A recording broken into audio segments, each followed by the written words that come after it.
একটা কথা বলবো, একটু তিতা কিন্তু সত্যি।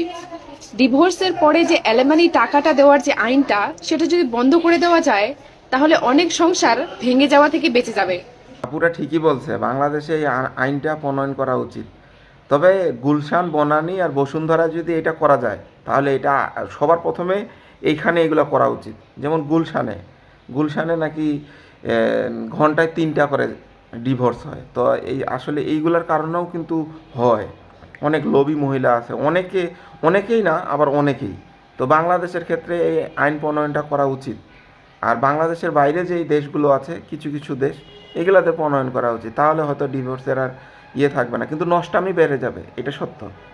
মেয়েরা যখন ডিভোর্সে চলে যাবে তখন নষ্টামি বেড়ে যাবে, যেই দেশেই হোক না কেন, সেটা ইন্ডিয়া হোক, বাংলাদেশ হোক, পাকিস্তান হোক, মালয়েশিয়া, যেটাই হোক।